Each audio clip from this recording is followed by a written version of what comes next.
अब question number 3 है, वो बहुत इंपॉर्टेंट क्वेश्चन है, ठीक है, बोर्ड एग्जाम में ये क्वेश्चन है वो पूछा जा सकता है आपके।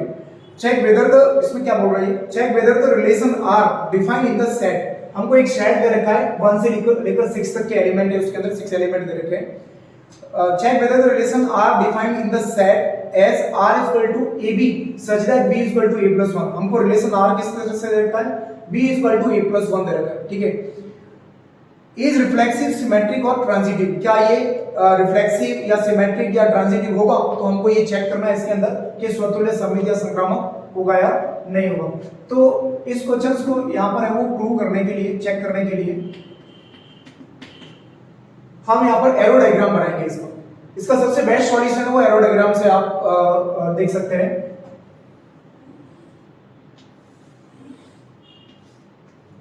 हमको रिलेशन आर दे रखा है, सेट दिया हुआ है 1 2 3 4 5 और 6, यहाँ पर भी 1 2 3 4 5 और 6, ये 6 एलिमेंट दे रखे हैं, एक ही सेट दे रखा है, तो इस सेट से इस सेट के अंदर ही यहाँ पर हमको एक रिलेशन प्रूव करना है। तो यहाँ पर देखो हमको बताया जो ए एलिमेंट है वो भी इससे बिलोंग करके चलना, और बी के जो रिजल्ट मिलेंगे वो भी इसी से बिलोंग रिजल्ट है वो आने चाहिए यहाँ पर, ठीक है। रियल जो रिलेशन है वो इसके अंदर प्रूव होना चाहिए। तो देखो जैसे हम यहाँ पर ए का रिजल्ट 1 पुट करते हैं, 1 रखते हैं, तो हमको b का रिजल्ट क्या मिलेगा, 1 + 1 2। तो a का रिजल्ट 1 रखने पर b का रिजल्ट मिलेगा 2। यहाँ 2 रखते हैं तो b का रिजल्ट क्या मिलेगा, 2 + 1 3। 3 रखते हैं तो मिलेगा 4, 4 रखने पर मिलेगा 5, और 5 रखने पर मिलेगा 6। 6 हम यहाँ पुट नहीं कर सकते क्योंकि यहाँ पर 7 नहीं मिलने वाला है, हमको एलिमेंट दे रखे वो 6 तक ही दे रखे हैं, ठीक है। तो 1 का रिलेशन 2 के साथ, 2 का 3 के साथ, 3 का 4 के साथ, इस तरह से हमको सारे ये रिजल्ट मिल जाएंगे। तो आर रिलेशन हमको क्या मिलेगा, 1 का रिजल्ट, 1 का रिलेशन 2 के साथ, 2 का 3 के साथ, 3 का 4 के साथ, 4 का 5 के साथ, और 5 का 6 के साथ, ये हमको रिलेशन मिलेगा। अब इस रिलेशन से हम इजीली चेक कर सकते हैं कि ये रिफ्लेक्सिव होगा, सिमेट्रिक या ट्रांजिटिव होगा। अब देखो यहाँ पर सबसे पहले हम चेक करते हैं रिफ्लेक्सिव, स्वतुल्यता चेक करते हैं। तो इसके अंदर क्या है, रिफ्लेक्सिव के अंदर क्या होना चाहिए, मैंने आपको जैसे पहले स्टार्ट के अंदर एक एग्जांपल करवाया था, उसमें क्या हो रहा है, जितने भी एलिमेंट दे रखे थे, एक सेट दे रखा था, सेट के अंदर 3 एलिमेंट दे रखे थे 1 2 3, तो 1 का 1 के साथ, 2 का 2 के साथ, 3 का 3 के साथ रिलेशन होना बहुत जरूरी होता है रिफ्लेक्सिव रिजल्ट के लिए। तो यहाँ पर 6 तक के एलिमेंट दे रखे हैं, 6 एलिमेंट दे रखे हैं, तो 1 का रिलेशन 1 के साथ, 2 का रिलेशन 2 के साथ, ये सारे रिजल्ट दे रखे होने चाहिए। लेकिन यहाँ पर हम देख रहे हैं ये रिजल्ट कहीं पर भी नहीं आ रहे, 1 का 1 के साथ, 2 का रिलेशन 2 के साथ में कहीं पर भी नहीं। तो हम यहाँ पर लेकर चलेंगे कि इफ 1 इज बिलोंग्स टू, जो हमको सेट दे रखा है 1 2 3 4 5 6, या आप यहाँ पर इस सेट का कोई नाम भी दे सकते हैं, सेट ए बी सी, उसको रिप्रेजेंट कर सकते हैं किसी भी, तो वो यहाँ पर आप लिख सकते हैं। तो 1 बिलोंग कर रहा है इस सेट से, और यहाँ पर 1 बिलोंग करने पर हम जब रिलेशन लेकर चलेंगे 1 का रिलेशन 1 के साथ में, तो हमको कहीं पर भी 1 नहीं मिल रहा है, 1 का रिलेशन 1 के साथ में हमको नहीं मिल रहा है, तो 1 रिलेशन 1 यहाँ पर एग्जिस्ट नहीं करेगा, ठीक है। तो जब यहाँ पर 1 का रिलेशन 1 के साथ नहीं होगा, इसी तरह से वो 2 का रिलेशन 2 के साथ नहीं हो रहा है, 3 का रिलेशन 3 के साथ नहीं हो रहा है, इस तरह से 6 का रिलेशन 6 के साथ में यहाँ पर नहीं है, तो हम कहेंगे कि आपका जो रिलेशन है वो रिफ्लेक्सिव रिलेशन नहीं है, ठीक है। इसी तरह से हम चेक करते हैं सिमेट्रिक, सममितता को चेक करने के लिए हमें वो 2 एलिमेंट लेकर चलते हैं, जैसे आपको पता है, जैसे यहाँ पर 1 का 2 के साथ रिलेशन आ रहा है, तो मैं 1 और 2 दोनों बिलोंग करके चल रहा हूँ, 1 2 3 4 5 6, इस सेट से मैं बिलोंग करके चल रहा हूँ। तो अगर 1 का रिलेशन 2 के साथ में यहाँ पर दे रखा है, बिल्कुल दे रखा है 1 का रिलेशन 2 के साथ में, तो क्या 2 का रिलेशन 1 के साथ में दिया हुआ है, या उल्टा रिजल्ट प्रूव होना चाहिए। तो 1 का 2 के साथ है, लेकिन 2 का 1 के साथ यहाँ पर कहीं पर भी हमको रिजल्ट नहीं मिल रहा है, तो ये 2 इज नॉट रिलेटेड टू 1 होने पर ये आपका जो रिलेशन है वो सिमेट्रिक रिलेशन नहीं होगा। तो 1 का रिलेशन 2 के साथ है, लेकिन यहाँ पर बहुत जरूरी है सिमेट्रिक कंडीशन के लिए कि 2 का रिलेशन भी 1 के साथ में हो, लेकिन यहाँ पर 2 का रिलेशन 1 के साथ नहीं हो रहा है, इसका मतलब ये जो आपका रिलेशन है वो सिमेट्रिक भी नहीं होगा। अब हम चेक करते हैं ट्रांजिटिव। संक्रामकता के लिए हम 3 कंडीशन लेकर चलते हैं, 3 एलिमेंट लेकर चलते हैं। ए जैसे ए बी सी लेकर चलते थे, तो इसी तरह से यहाँ पर 1 2 3 4 डिजिट दे रखी है, तो इसमें से हम लेंगे 1 2 3 1 2 3 ऑल आर बिलोंग्स टू 1 2 3 4 5 6, इस सेट से बिलोंग करके चलते हैं, जो सेट आपको दे रखा है।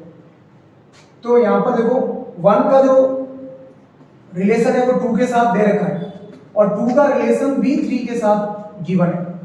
1 is related to 2 and 2 is also related to 3। 1 का रिलेशन 2 के साथ है, 2 का रिलेशन 3 के साथ है, तो 1 का रिलेशन 3 के साथ में होना बहुत जरूरी है according to definition of transitivity. तो यहाँ पर 1 का 2 के साथ है, 2 का 3 के साथ रिलेशन है, बट 1 का रिलेशन 3 के साथ में हमको यहाँ पर कहीं नहीं मिल रहा है आगे।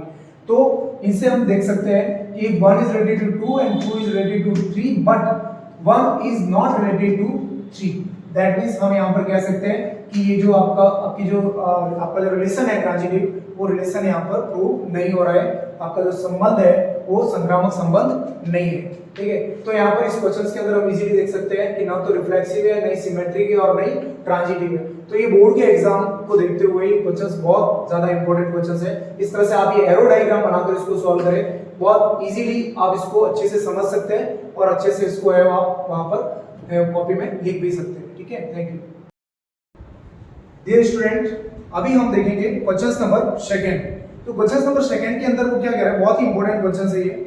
सो that the relation R in the set R in the set R means यहाँ पर हमको दे रखा है रियल नंबर दे रखा है। ठीक है, सेट हमको दे रखा है रियल नंबर और लिख भी रहा है वो R in the set R of real numbers defined as. किस तरह से डिफाइन कर रखा है real number R, relation R को किस तरह से डिफाइन कर रखा है, R is equal to AB such that A is less than equal to B square। A is less than equal to B square हमको दे रखा है। Is neither reflexive nor symmetric nor transitive। हमको prove करना है यहाँ पर कि जो रिलेशन दे रखा है रियल नंबर के सेट के अंदर ये न तो स्वतुल्य है, न ही सममित है और न ही संक्रामक है। ठीक है, न तो वो यहाँ पर neither reflexive nor symmetric और nor transitive, इनमें से कोई नहीं है। ठीक है, न स्वतुल्य, न सममित है, न संक्रामक है। तो इस टाइप के क्वेश्चंस के अंदर सबसे पहले हमें वो लेकर चलते हैं, रिफ्लेक्सिव को प्रूव करते हैं। तो रिफ्लेक्सिव रिजल्ट को प्रूव करने के लिए जैसा कि आपको बताया कि सिर्फ एक एलिमेंट हम बिलोंग करके चलते हैं जो आपको सेट दे रखा है उससे। तो यहाँ पर हमको सेट आर दे रखा है रियल नंबर, उससे हम एक एलिमेंट ए वो बिलोंग करके चलेंगे आर से, रियल नंबर आर से। तो यहाँ पर अब ये जो हमने एग्जांपल लिया एक सेट को, एक एलिमेंट को लिया है, वो हम इस कंडीशन के अंदर अप्लाई करते हैं। तो क्या हो जाएगा, a is less than equal to a square, ये कंडीशन हमको मिलेगी।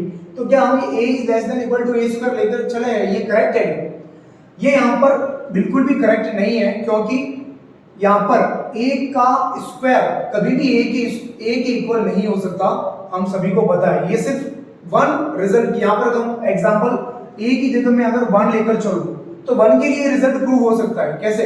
देखो यहाँ पर जब कभी भी हम रिफ्लेक्सिव स्वतुल्यता सिद्ध करते हैं उसके अंदर हमेशा यहाँ पर हमको जब भी लेस देन ग्रेटर देन का सिंबल दे रखा होता है, लेकिन अपन को फोकस करना होता है लेस देन ग्रेटर देन के साथ में इक्वल का जो सिंबल होगा तो इक्वल पर फोकस करना है। जब हम वहां पर है वो रिफ्लेक्सिबिलिटी हम चेक करेंगे, स्वतुल्यता चेक करेंगे, तो उसके लिए हम हमेशा इक्वल वाले सिंबल पर फोकस करेंगे। ठीक है, क्योंकि इक्वल वाले सिंबल पर इसलिए फोकस किया जाता है क्योंकि यहाँ पर खुद का रिलेशन खुद के साथ प्रूव करना होता है, इसलिए हम फोकस सिर्फ इक्वल वाले सिंबल पर करेंगे। तो अगर मैं यहाँ पर 1 एग्जांपल लेकर चलूं तो 1 is less than equal to 1 square, तो मैं यहाँ क्या देखूंगा, 1 is equal to 1 square। 1 square क्या होता है, 1 ही होता है, तो 1 के इक्वल होता है, हमको पता है। लेकिन यहाँ सिर्फ 1 एलिमेंट के लिए ये जो रिलेशन है रिफ्लेक्सिव वो प्रूव हो रहा है, लेकिन यहाँ पर कंसेप्ट ये कहता है कि हमको जो सेट दिया हुआ होता है उस सेट के सारे एलिमेंट के लिए, सभी एलिमेंट के लिए ये रिलेशन है वो प्रूव होना चाहिए। सिर्फ एक या दो एग्जांपल या दो एलिमेंट के लिए नहीं, कोई एक या दो एग्जांपल हम लेकर चले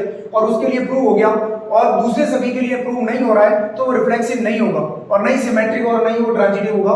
वो अगर रिलेशन प्रूव करना है तो सभी एलिमेंट के लिए वो रिलेशन प्रूव होना चाहिए। इसलिए यहाँ पर हम देख रहे हैं 1 के लिए रिजल्ट है वो प्रूव हो रहा है, लेकिन 1 के अलावा जैसे मैं यहाँ पर एग्जांपल लेकर चलता हूँ हाफ बिलोंग्स टू आर लेकर चलता हूँ, 1/2 बिलोंग्स टू आर। ठीक है, रियल नंबर में है 1/2।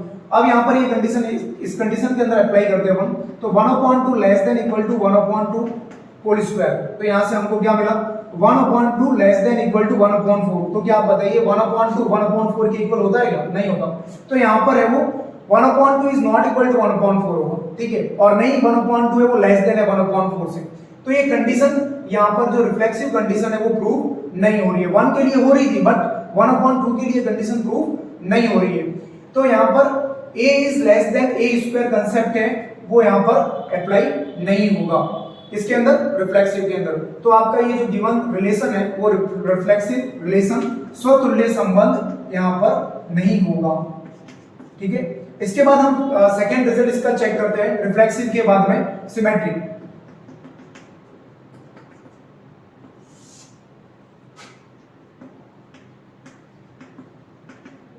सिमेट्रिक साम्यता हम चेक कर रहे हैं।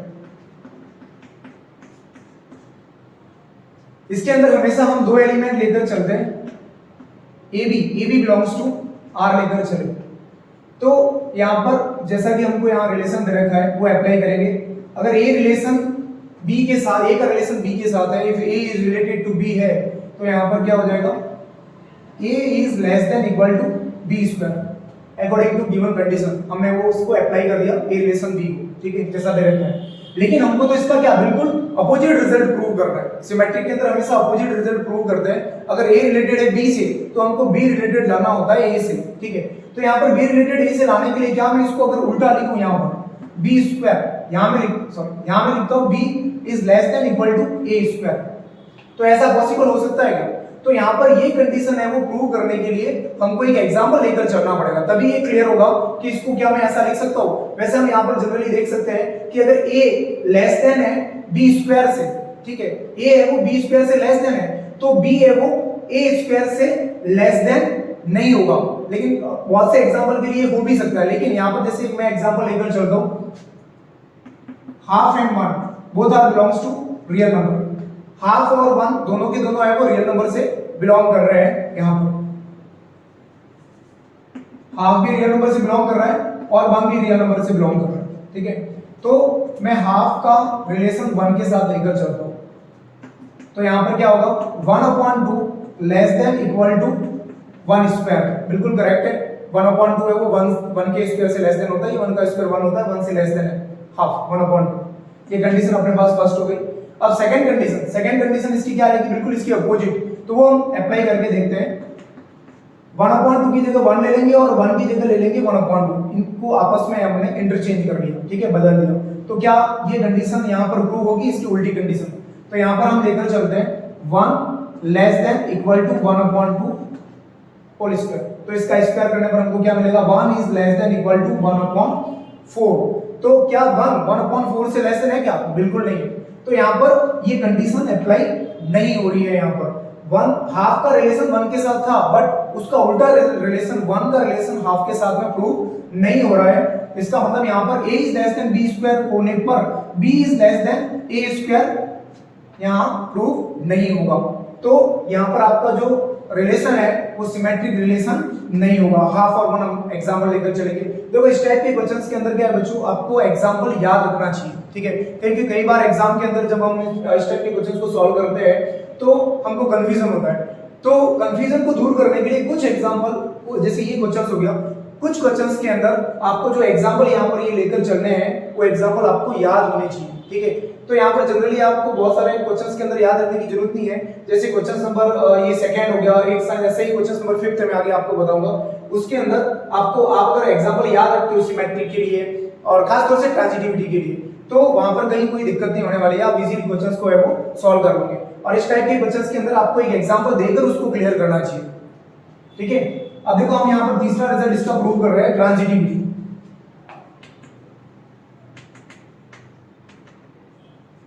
ट्रांजिटिविटी संक्रामक कंडीशन को प्रूव करने के लिए, ट्रांजिटिविटी को प्रूव करने के लिए यहां हम हमेशा 3 एलिमेंट लेकर चलेंगे, a b और c, all are belongs to real number, ठीक है। तो यहां पर अगर a का रिलेशन b के साथ में है तो क्या हो जाएगा, a is less than equal to b square. Condition यहां पर अगर हमने इसको फर्स्ट कंडीशन दे दी है, इसको सेकंड दे दो, b इज रिलेशन c लेकर चलता हूं तो क्या हो जाएगा, b is less than equal to c square. ये रिजल्ट हो गया थर्ड। a का रिलेशन b के साथ ले लिया, b का रिलेशन c के साथ ले लिया। अब हमको a का रिलेशन c के साथ प्रूव करना है, तो क्या यहां पर a का रिलेशन c के साथ आएगा, क्या यहां पर a is less than equal to c square आएगा, ये हमको चेक करना, वेरीफाई करना हमको यहां पर। तो इस कंडीशन से हम यहां पर नहीं देख सकते। जैसे मैं एक एग्जांपल लेकर देखता हूं इसका, जैसे मैं एग्जांपल लेता हूं 1 2 और 3, 1 2 और 3, ठीक है, ये तीनों के तीनों है वो R से बिलोंग करके चल रहे रियल नंबर से, रियल नंबर है यहाँ पर। अगर मैं 1 रिलेशन 2 लेता हूं तो क्या मिलेगा हमको, 1 is less than equal to 2 square, बिल्कुल करेक्ट है, 1 है वो 4 से लेस देन है। फिर उसके बाद 2 रिलेशन 3 के साथ लेकर चलता हूं तो 2 is less than equal to 3 square, ये भी करेक्ट है, 2 है वो लेस देन है 9 से। अब यहां पर ये दोनों कंडीशंस है, 1 का रिलेशन 2 के साथ, 2 का रिलेशन 3 के साथ, तो अब हमको लाना है 1 का रिलेशन 3 के साथ। तो 1 का रिलेशन 3 के साथ लाने के लिए मैं यहां पर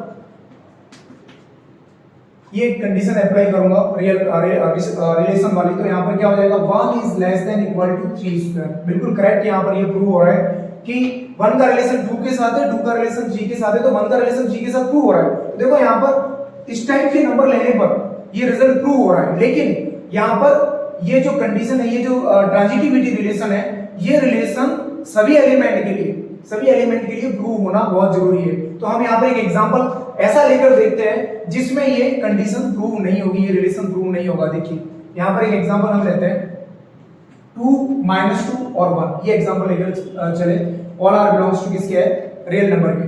तो 2 का रिलेशन जब -2 के साथ होगा तो यहाँ पर क्या होगा, 2 is less than equal to -2 square, correct है, 2 है वो लेस देन होगा किससे, -2 का स्क्वायर क्या हो जाएगा, 4 आ जाएगा +4, तो 2 है वो लेस देन है +4 से, करेक्ट है।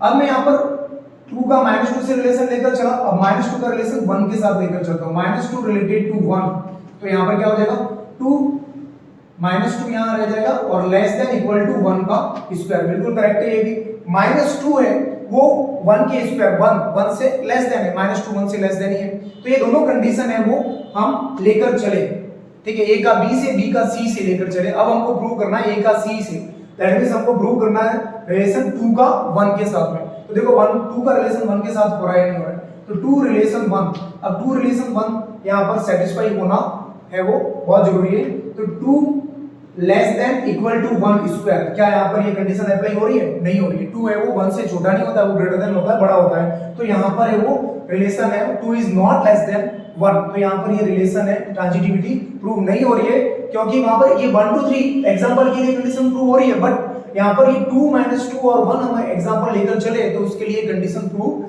नहीं हो रही है। तो कहने का मतलब यही है, जब भी हम यहाँ पर जो ट्रांजिटिविटी, सिमेट्रिक और रिफ्लेक्सिव प्रूव करेंगे तो सारे एलिमेंट के लिए जो आपको सेट जो दे रखा होगा वो उस सेट के जितने भी एलिमेंट है उन सभी एलिमेंट के लिए वहां पर वो रिलेशन है वो प्रूव होना चाहिए, तभी वहां पर हम कहेंगे कि या तो रिफ्लेक्सिव है या सिमेट्रिक है या ट्रांजिटिव है। अगर और नहीं तो अगर किसी एक एग्जांपल के लिए वहां पर ऐसा हो गया कि प्रूव हो रहा है, लेकिन बहुत से एग्जांपल ऐसे भी होंगे जिनके लिए प्रूव नहीं हो रहा होगा, तो कभी भी जो आपका रिलेशन है वो प्रूव नहीं होगा, ठीक है, उस कंडीशन के अंदर ना तो वो ट्रांजिटिव होगा, ना सिमेट्रिक होगा, ना जो रिफ्लेक्सिव होगा। तो इस क्वेश्चंस के अंदर हमने देखा कि न तो आपका जो रिलेशन है वो रिफ्लेक्सिव है, ना सिमेट्रिक है, और नहीं यहाँ पर ट्रांजिटिव है। तो इस क्वेश्चंस में आपको यहाँ पर एक एग्जांपल, जैसे मैंने आपको यहाँ पर बताया 2 -2 और 1, ये आपको याद रखना पड़ेगा एग्जाम के लिए। तो मैथ्स के अंदर वैसे तो बहुत मतलब अधिकतर चीजें हम याद नहीं रखते हैं, क्योंकि कंसेप्ट और अगर अपना बेसिक क्लियर है तो वैसे हम क्वेश्चंस को सॉल्व कर लेते हैं, लेकिन कभी कुछ किसी क्वेश्चंस के अंदर कुछ कंडीशन या कुछ स्टेप्स ऐसी होती है जो हमको याद भी रखनी पड़ती है। तो यहाँ पर ये क्वेश्चंस ठीक उसी तरह से है कि यहाँ पर हमको जैसे कि यहाँ पर सिमेट्रिक में एक एग्जांपल याद रख ले, खास तौर से यहाँ पर ट्रांजिटिविटी के अंदर हमको ये एग्जांपल याद रखें तो अच्छा रहेगा कि हम उसको आगे वाले को हम अच्छी तरह से वहां पर क्लियर कर सके कि ये ट्रांजिटिविटी कंडीशन इसमें अप्लाई क्यों नहीं हो रही है, ठीक है, आप स्क्रीनशॉट ले सकते हैं इसका। Thank you. अब देखो इसी तरह से क्वेश्चन नंबर 12 एनसीईआरटी बुक का आपका क्वेश्चन नंबर 12 बहुत ज्यादा इंपॉर्टेंट क्वेश्चन है। मैं ये कहूंगा कि अभी तक जितने भी क्वेश्चन करवाए उसके अंदर एक मैंने आपको वो परपेंडिकुलर लाइन वाला क्वेश्चन करवाया था, एक तो वो बहुत इंपॉर्टेंट था जो थोड़ा सा ज्योमेट्रिकल हम कह सकते हैं, एक perpendicular two lines are perpendicular, L1 is perpendicular to L2, ऐसा एक क्वेश्चन दे रखा था। बिल्कुल इसी तरह से यहाँ पर एक ट्रायंगल वाला क्वेश्चन दे रखा है क्वेश्चन नंबर 12, और एक और क्वेश्चन जो वो है पैरेलल लाइन वाला आपको दे रखा है क्वेश्चन नंबर 14। ये तीनों ही क्वेश्चंस बहुत ज्यादा इंपॉर्टेंट है और इन तीनों क्वेश्चंस में से कोई भी एक क्वेश्चन एग्जाम में पूछा जा सकता है। तो देखो इस क्वेश्चन को हम सॉल्व करेंगे, पहले इस क्वेश्चन को एक बार मैं पढ़ के आपको बता देता हूँ। हमको यहाँ पर ये दे रखा है so that the relation R defined in the set of A all triangles, so that the relation are defined in the set A of all triangles. हमको एक सेट ए दे रखा है, वो सभी त्रिभुजों का समुच्चय, ठीक है, उसके अंदर सारे के सारे ट्राइंगल आ गए सेट ए के अंदर। फिर उसके बाद में वो कह रहा है आगे एज आर रिलेशन हमको आर इस तरह से दे रखा है कि T1 such that T1 T2 such that T1 is similar to T2। T1 और T2 के बीच में रिलेशन किस तरह से दे रखा है कि T1 is similar to T2। T1 है वो T2 के समरूप है, सिमिलर है, ठीक है। इज इक्विवेलेंस रिलेशन, ये रिलेशन एक इक्विवेलेंस रिलेशन है और इक्विवेलेंस रिलेशन वाले क्वेश्चंस वैसे ही बहुत इंपॉर्टेंट होते हैं, ठीक है। अगर इक्विवेलेंस रिलेशन वाला क्वेश्चंस है दैट मींस वो बोर्ड के एग्जाम को देखते हुए बहुत ही इंपॉर्टेंट क्वेश्चंस होता है, ठीक है। तो इक्विवेलेंस रिलेशन हमको यहां पर प्रूव करना है, तुल्यता संबंध हमको प्रूव करना है। फिर वो कह रहा है इसके अंदर कंसीडर 3, एक और क्वेश्चन उसके अंदर ऐड करना है, ठीक है। एक क्वेश्चन तो हो गया इक्विवेलेंस रिलेशन प्रूव करने का, और दूसरा क्वेश्चन जो इसके अंदर वो ऐड कर रहा है वो इसके अंदर ये दे रखा हमको कि कंसीडर 3 राइट एंगल ट्रायंगल्स। अगर हम यहां पर है वो 3 है वो समकोण त्रिभुज राइट एंगल ट्रायंगल अगर लेकर चले T1 विद साइड्स, T1 जिसकी जो साइड भुजाएं दे रखी है 3, 4 और 5, T2 with sides 5, 12 and 13, T3 with side 6, 8 and 10। हमको इस तरह से 3 ट्रायंगल दे रखे हैं और तीनों ट्रायंगलों की अलग-अलग साइड है वो दे रखी है, और लेकिन तीनों ट्रायंगल कौन से हैं? राइट एंगल ट्रायंगल है। Which triangles among T1, T2, T3 are related? वो तीनों जो ट्रायंगल दे रखे हैं T1, T2, T3, इन तीनों में से कौन से ट्रायंगल है वो एक दूसरे के सिमिलर है, ठीक है। तो वही सिमिलर वाला क्वेश्चन है, तो सिमिलर का रिलेशन ही उनके साथ में हमको प्रूव करना है। तो एक वो सेकंड पार्ट हो गया क्वेश्चन का, वो भी हम प्रूव करेंगे, लेकिन सबसे पहले हमको क्या प्रूव करना है कि ये जो रिलेशन है वो क्या है? इक्विवेलेंस रिलेशन है। दैट मींस आपका जो रिलेशन है वो रिफ्लेक्सिव भी है, सिमेट्रिक भी है और ट्रांजिटिव भी है। तो सबसे पहले हम यहाँ पर रिफ्लेक्सिव कंडीशन लेने से पहले यहाँ पर जैसा कि मैंने आपको बताया कि जितने भी लैंग्वेज वाली ये जो कंडीशन आपको दे रखी होती है उनको अगर हम मैथमेटिकल फॉर्म में थोड़ा या सिंबॉलिक फॉर्म में कन्वर्ट करके करें तो थोड़ा सा सॉल्व करने में इजी रहता है। तो इस क्वेश्चन को भी हम जो है वो मैथमेटिकली सिंबॉलिक फॉर्म के अंदर हम एक बार इस रिलेशन को लिखते हैं। तो रिलेशन क्या लिख सकते हैं हम? T1 T2 such that T1 is similar to T2। Similar condition के लिए हम ये सिंबल यूज में लेते हैं, ठीक है, आपको पता है। तो सिमिलर कंडीशन के लिए सिंबल हम यूज में लेकर चलेंगे ताकि हमको लैंग्वेज नहीं लिखनी पड़े इसके। अब यहाँ पर सबसे पहले हम कंडीशन प्रूव करते हैं रिफ्लेक्सिव, स्वतुल्यता संबंध प्रूव करते हैं। तो स्वतुल्यता के लिए सिर्फ एक ही यहाँ पर है वो ट्राइंगल लेकर चला जाएगा। Let T1 belong to set A, और सेट ए क्या है? सारे ट्राइंगल्स का सेट है, ठीक है। तो T1 उसके अंदर से एक ट्राइंगल हम लेकर चले जिसको नाम हमने रिप्रेजेंट किससे किया? T1 से किया। अब T1 का रिलेशन क्या T1 के साथ में यहाँ पर प्रूव होगा? क्या T1 का रिलेशन T1 के साथ है? तो बिल्कुल यहाँ पर हम देखेंगे कि T1 का रिलेशन T1 के साथ में होगा। क्यों? कि T1 is similar to T1, खुद के समरूप तो हो गई, ठीक है। कोई भी रिजल्ट है वो खुद के इक्वल समरूप तो होता ही है, सिमिलर होता ही है। तो T1 के सिमिलर हो गई, ठीक है, तो कोई दिक्कत नहीं है। तो यहाँ पर है वो रिफ्लेक्सिव रिलेशन है वो प्रूव हो रहा है, ठीक है। This given relation is a reflexive relation. इसके बाद में रिफ्लेक्सिव के बाद में हम लेकर चलते हैं सिमेट्रिक। सममितता कंडीशन प्रूव करने के लिए हम इसी तरह से मानकर चलेंगे T1 and T2 both are belongs to set A, ठीक है। इस बार दो ट्रायंगल लेकर चले तो T1 रिलेटेड टू T2 हो तब उस कंडीशन को हम लिखेंगे T1 is similar to T2। जब T1 का रिलेशन T2 के साथ है इसका मतलब इसको हम लिखेंगे T1 is similar to T2, T1 T2 के सिमिलर है। अब इस कंडीशन को अगर हम पलट लें, इस कंडीशन को हम अगर उल्टा कर लें, हम इसको अगर ऐसा लिख लें कि T2 is similar to T1, ठीक है, तो कोई फर्क पड़ा क्या? दोनों एक ही तो है। अगर T1 T2 के सिमिलर है तो T2 T1 के सिमिलर बिल्कुल होगा, ठीक है। T1 T2 के सिमिलर है तो T2 T1 के सिमिलर होना ही है। उसको हमने जो है वो चेंज कर लिया, इंटरचेंज कर लिया, उससे कोई फर्क नहीं पड़ा। दोनों एक दूसरे के सिमिलर थे तो बाद में भी वो सिमिलर रहेंगे, ठीक है। तो यहाँ पर ये कंडीशन है वो सिमेट्रिक प्रूव हो रही है। यहाँ पर T1 रिलेशन T2 के लेकर चले थे और T2 रिलेशन T1 के साथ में हमने प्रूव कर लिया, ठीक है। तो if T1 is related to T2 then T2 is also related to T1 prove हो जाता है, तो हम कहेंगे कि जो रिलेशन है वो सिमेट्रिक रिलेशन होगा, ठीक है, इस टाइप से। अब हम तीसरी कंडीशन इसकी प्रूव करते हैं।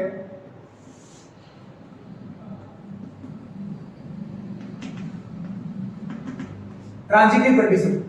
ट्रांजिटिव कंडीशन के अंदर let T1 T2 T3 all are belongs to set A, सबके सब है वो सेट ए से बिलोंग कर रहे हैं। तो if T1 related to T2, first का सेकंड के साथ रिलेशन क्या हो जाएगा, T1 is similar to T2, condition first दे दो इसको। If T2 related to T3, तो क्या हो जाएगा, T2 is related to T2 is similar to T3, ये सेकंड कंडीशन होगी। फर्स्ट का सेकंड के साथ, सेकंड का थर्ड के साथ। अब हमको प्रूव करना है फर्स्ट का रिलेशन थर्ड के साथ। तो ये दोनों कंडीशन से हम देख सकते हैं कि अगर T1 सिमिलर है T2 के और T2 सिमिलर है T3 के, तो T1 T3 के सिमिलर हो गए, यहाँ पर बिल्कुल होने वाला है। तो यहाँ पर है वो इस तरह से इसको हम लिख सकते हैं from result first and second we can say that T1 is also similar to T3 होगा, जिससे यहाँ पर हमको रिलेशन मिलेगा T1 रिलेशन T3। तो इसका क्वेश्चंस के अंदर हम T1 रिलेशन T2 और T2 रिलेशन T3 लेकर चले और हमको फाइनली रिजल्ट क्या मिला, T1 रिलेशन T3 मिला। दैट मींस यहाँ पर आपका जो रिलेशन है वो ट्रांजिटिव रिलेशन होगा, ठीक है। तो इस तरह से हम इस क्वेश्चंस के अंदर प्रूव करेंगे। तो ये तीनों के तीनों रिजल्ट यहाँ पर प्रूव हो रहे हैं, ठीक है। तो यहाँ पर आपका जो रिलेशन होगा वो कौन सा रिलेशन होगा, इक्विवेलेंस रिलेशन होगा, ठीक है, तुल्यता संबंध होगा। तो इसको आप इस तरह से जैसे कि यहाँ पर ये कंडीशन इसको फर्स्ट दे दो कि जो रिफ्लेक्सिव रिलेशन प्रूव हो रहा है, यहाँ पर है वो जो सिमेट्रिक रिलेशन प्रूव हो रहा है, और यहाँ पर है वो ट्रांजिटिव रिलेशन प्रूव हो रहा है, ठीक है। आपको यहाँ पर लिखना भी पड़ेगा R इज रिफ्लेक्सिव, R है वो रिफ्लेक्सिव है, R is symmetric, relation R है वो सममित है, और यहां पर लिखेंगे R is transitive, relation R है वो ट्रांजिटिव है, संक्रामक है। तो from result first second and third we can say that this given relation is a equivalence relation, ठीक है। हम फर्स्ट सेकेंड और थर्ड रिजल्ट से बोल सकते हैं यहाँ पर कि जो रिलेशन है वो कौन सा रिलेशन है, इक्विवेलेंस रिलेशन होगा। From result first second and third we can say that this given relation is an equivalence relation। यह संबंध एक कौन सा संबंध होगा, तुल्यता संबंध होगा, ठीक है। इस तरह से इस क्वेश्चन का फर्स्ट पार्ट हम प्रूव कर सकते हैं, ठीक है। अब इस क्वेश्चन का सेकंड पार्ट है वो क्या होगा, क्वेश्चन के सेकंड पार्ट के अंदर हमको यहाँ पर तीन ट्रायंगल दे रखे हैं। मैं इस तरह से लिखूंगा T1 T2 और T3। इन तीनों ट्रायंगलों की साइड दे रखी है हमको। तो T1 ट्रायंगल की जो साइड दे रखी है वो दे रखी है 3 4 5। T2 ट्रायंगल की इसी तरह से 5 12 13, और T3 ट्रायंगल की साइड से रखी है 6 8 और 10। तो इन तीनों ट्रायंगल के अंदर से कौन सा ट्रायंगल है वो यहाँ पर, ये फर्स्ट पार्ट है, इसका ये सेकंड पार्ट हो गया, ठीक है। इस क्वेश्चन का सेकंड पार्ट, फर्स्ट पार्ट हमने यहाँ पर प्रूव कर लिया। अब यहाँ पर ये बोल रहा है कि इन तीनों में से कौन सा ट्रायंगल, कौन से दो ट्रायंगल है वो आपस में सिमिलर है, ठीक है। तो यहाँ पर हम देखेंगे कि सिमिलरिटी कंडीशन के लिए, समरूपता की कंडीशन के लिए, जब कभी भी दो ट्रायंगल समरूप होते हैं, सिमिलर होते हैं, तो वो कब होते हैं, जब उनकी साइड्स है वो क्या होती है, इक्वल प्रोपोर्शनल टू होती है, समान अनुपात में होती है, ठीक है। उनकी भुजाएं है वो समान अनुपात में होगी, इक्वल प्रोपोर्शनल टू होगी साइड्स, तभी हम कहेंगे कि वहां पर वो ट्रायंगल है वो क्या है, सिमिलर है, समरूप है। तो यहाँ पर हम रेशियो लेकर चलेंगे, ठीक है। तो अगर मैं T1 और T2 का रेशियो लेकर चलूं तो क्या आएगा, 3.5 4.12 5.30, सारे रेशियो है वो डिफरेंट आ रहे हैं, सारे रेशियो डिफरेंट आ रहे हैं। अगर मैं T1:T2 लेके चलो तो क्या आएगा, 3.5, साइड के रेशियो लेकर चलते हैं, 3.5, एक आएगा 4.12, एक आएगा 5.30, जो कोई भी आपस में इक्वल नहीं है, ठीक है। और अगर इसी तरह से मैं T1 और T3 के साइड्स का रेशियो लेकर चलूं, ट्रायंगल फर्स्ट और ट्रायंगल थर्ड का, तो हमको क्या मिलेगा, 3.6 4.8 और 5.10। तो यहाँ पर इन सबको कैंसिल करने पर रिजल्ट, इक्वल रिजल्ट मिल रहा है हमको 1/2, 3/6 1/2 हो जाएगा, ये भी 1/2 हो जाएगा, ये भी 1/2 हो जाएगा। तो ये सारे के सारे साइड्स का जो T1 और T2 की साइड्स का जो रेशियो आ रहा है, जो अनुपात आ रहा है, वो क्या आ रहा है, इक्वल आ रहा है। ठीक है, तो यहाँ पर T1 और T3 की जो साइड्स है वो इक्वल प्रोपोर्शनल टू है, समान अनुपात में बुझाए। इसलिए हम कहेंगे कि जो T1 ट्रायंगल है वो सिमिलर है किसके, T3 के। तो T1 T3 के यहाँ पर सिमिलर आएगा। T1 T2 के सिमिलर नहीं होगा और नहीं T2 T3 के सिमिलर होगा। T1 है वो T3 के सिमिलर होगा या T3 है वो T1 के सिमिलर होगा। तो इस तरह से इस क्वेश्चंस को हम इस तरह से सॉल्व करेंगे। तो बहुत इंपॉर्टेंट क्वेश्चंस है, आप इसको जो है एग्जाम से पहले कम से कम 1 से 2 बार इस क्वेश्चंस का रिवीजन जरूर करके जाएं। Thank you.